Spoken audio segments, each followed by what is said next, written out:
The Where Our Minds Wander podcast may contain sensitive content and explicit language. Listener discretion is advised.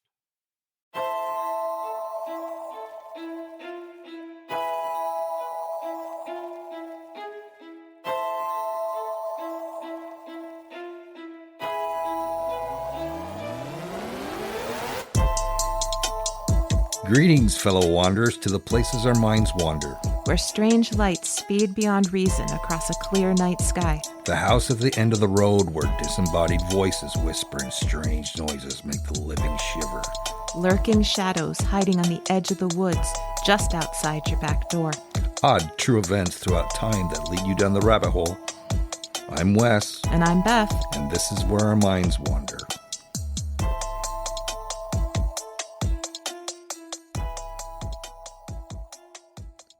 Hello and welcome to Where Our Minds Wander, all you fellow wanderers. For those of you new listeners, I'm Wes, and that's my wife and co-host Beth. Hello, everyone. And each week we delve into stories that pique our curiosity. Also, this episode will air on Thanksgiving. So for those of you who celebrate Thanksgiving, happy Thanksgiving to all of you and all of your loved ones. Perhaps you'll be listening to us when you're relaxing and digesting all that delicious food you just gobbled down. Did you know that only male turkeys gobble? I thought they all went gobble. They don't, just the male turkeys. I never knew that. It's true. Well, isn't that interesting? It is. That's why I mentioned it. Boy. Do you want to get to it? Well, with that said, I guess let's get into it, Beth. So where did your mind wander this week? Well, to be honest, my mind wandered a lot this week. Well, usually it does. More than usual, because it was a long week. But at one point, my brain wandered to the ocean, and I found the tale of a ghost ship. And it's a chilling tale, if it really ever happened at all. Well, that sounds pretty mysterious. In May 1947, shipping vessels on their way through the busy Strait of Malacca near Indonesia received a crackling, desperate voice on their radios. An Italian heard, quote, "SOS from ship Ourang Medan. Ships with shortwave get urgent DH medico," end quote. Another sailor reported the following message, quote, "We are floating.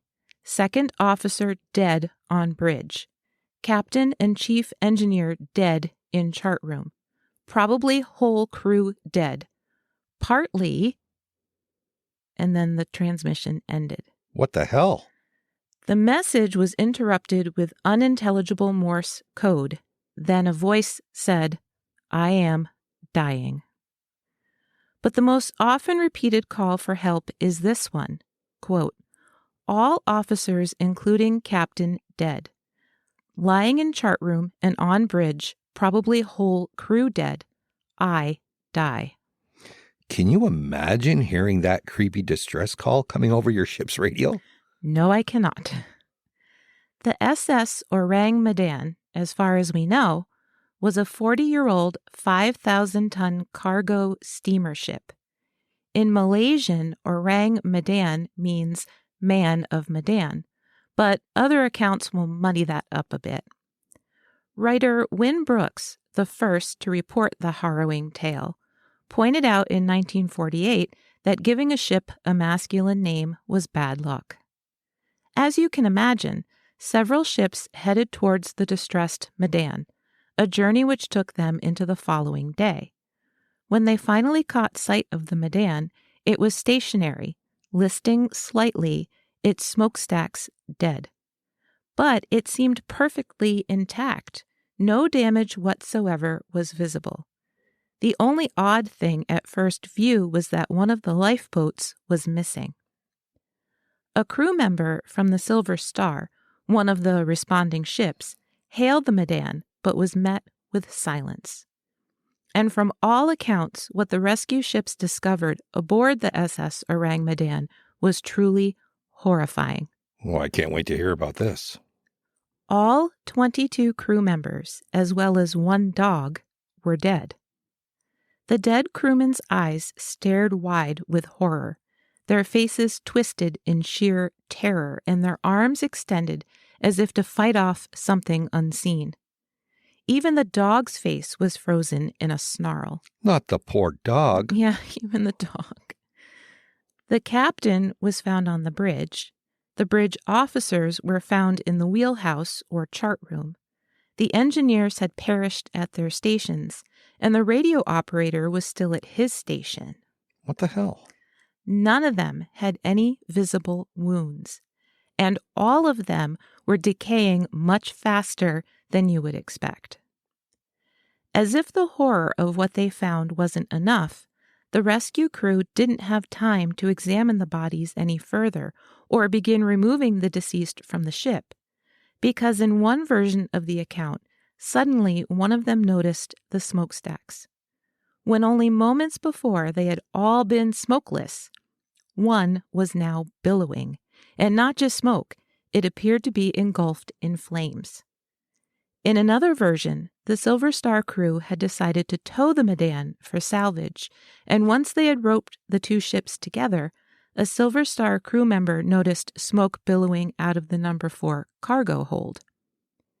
Regardless which version of events you take as truth, what happened next is the same in all accounts. The rescuers abandoned the ship as quickly as they could, as 4 explosions ripped the Ourang Medan apart. Holding her secrets, she sank to the bottom of the sea. Wow.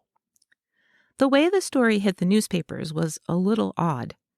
There were articles printed in England as early as 1940, which is 7 years before the Medan supposedly sank.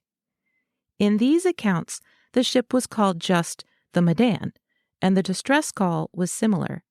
However, the radio operator asked for warship support, leading rescuers to believe they were under some sort of pirate attack. When the rescue vessel arrived, only 12 bodies were discovered. The story didn't hit America until 1948, and writer Wynne Brooks was the one who shared the tale the most often. His reports were picked up by the San Francisco Examiner, among other reputable sources. According to Brooks, the story actually originated in Indonesia until Elsevier's Weekly, a periodical from Holland, came across the tale. The Elsevier's Weekly article said their source was an Italian officer named Silvio Shirley, who had been on the ship that came to the Ourang Medan's aid. The Elsevier Weekly editor said he bought the rights to Shirley's story, along with a photograph of one of the dead crew members, but then Shirley disappeared and couldn't be reached. Skeptics, of course, point out that Shirley's disappearance could be the number 1 red flag that the Ourang Medan never existed at all and was just a tall tale he had concocted. To add to the doubts, the Ourang Medan was never registered with Lloyd's Shipping, a sign many believe further proves that the ship never existed. But others say that not being registered doesn't really disprove anything. Medan actually referred to a Sumatran island, and therefore the ship would have been registered there. Other historians argue that the Medan was a Dutch ship originally, but was stolen by pirates and operated under the radar, so to speak, for all its voyages after that. Well, I could see where that could be possible. Yeah. For those that take the Ourang Medan's existence as fact, the most obvious next question is, what the heck happened? From early on, most speculated that some sort of chemical or gas leak caused the crew deaths. In 1953, Otto Mielke, a German author, published a booklet titled The Death Ship at Sea, in which he proposed that a chemical or gas leak could have prompted an explosion. And such suspect cargo would have been enough for the ship's captain to avoid registering the vessel. But why would a ship be carrying poisonous chemicals in 1947? Well, it's not as far-fetched as you might think. There is the theory that the Japanese military may have been smuggling potassium cyanide and nitroglycerin as part of the secret Unit 731. Unit 731 was an experimental biological weapons research and development unit. Their aim was to create the most powerful biological weapon, of course.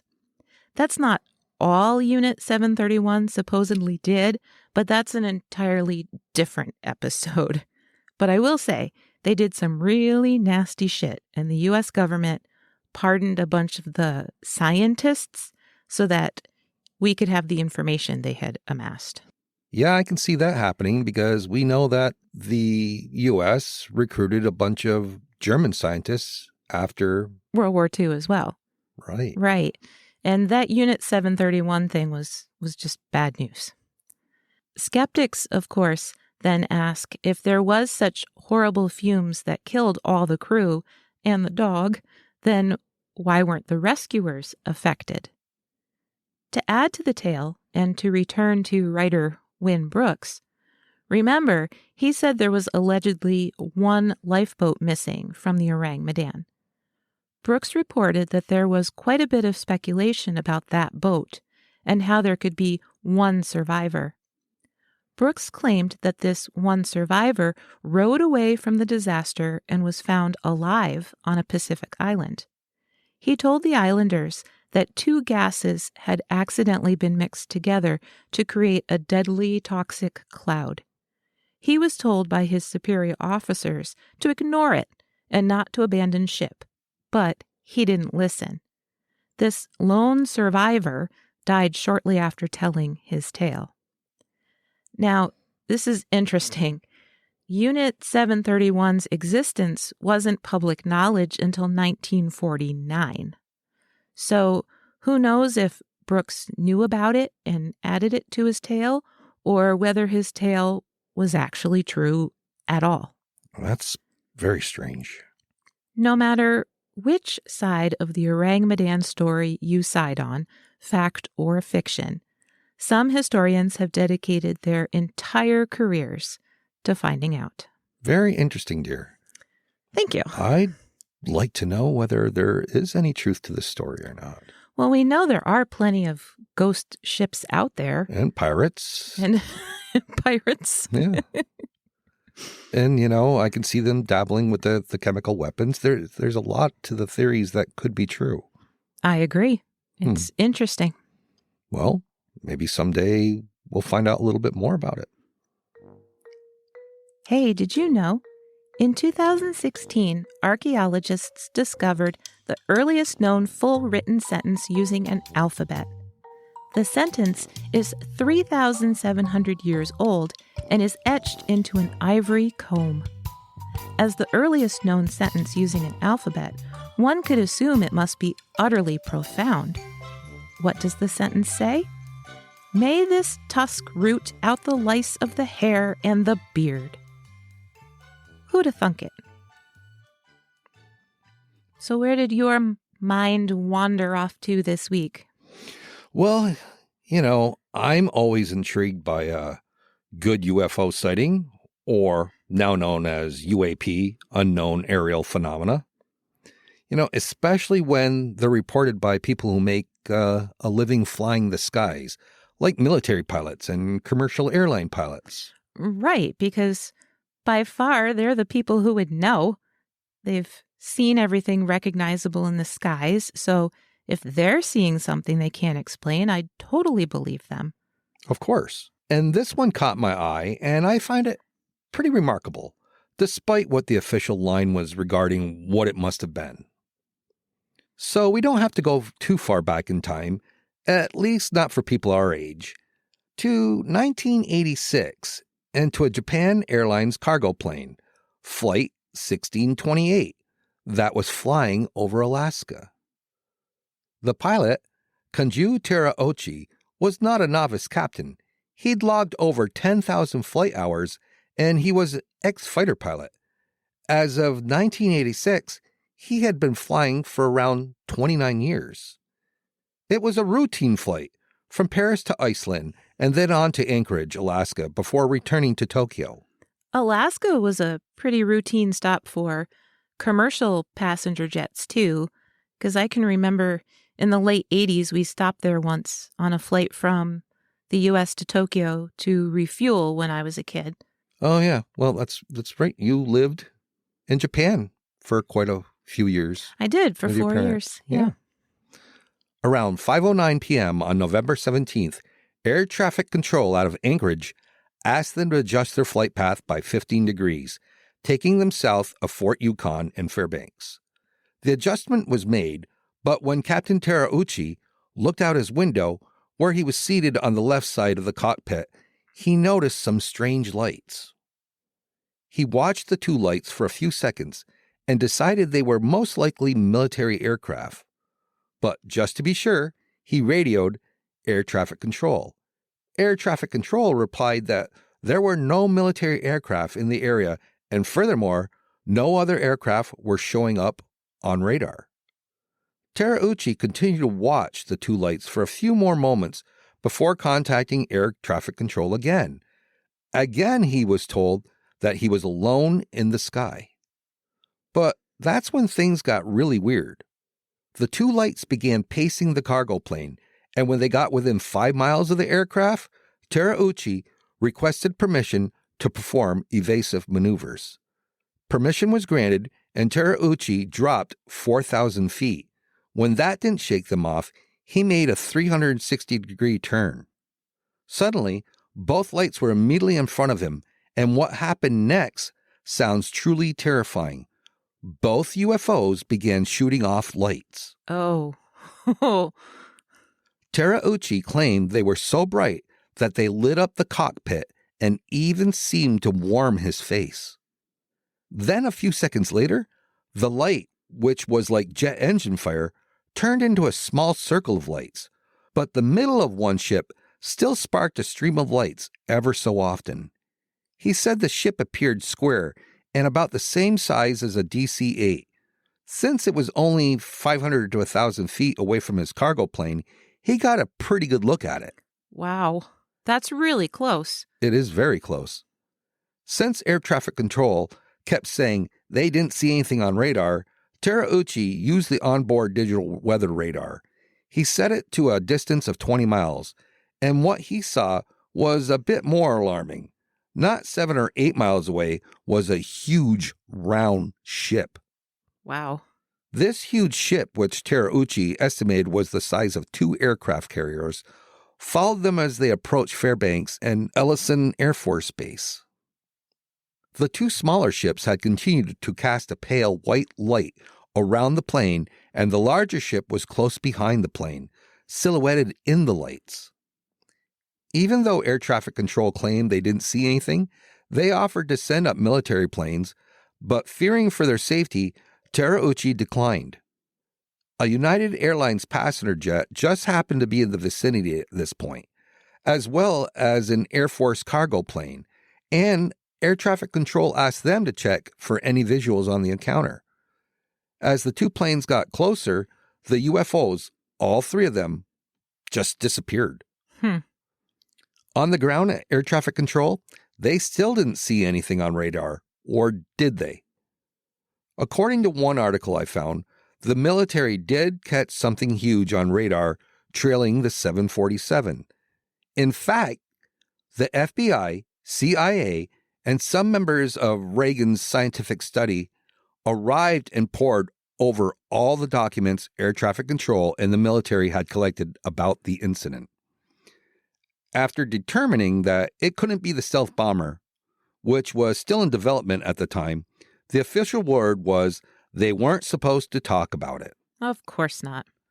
The entire incident, according to Terauchi, lasted 50 minutes.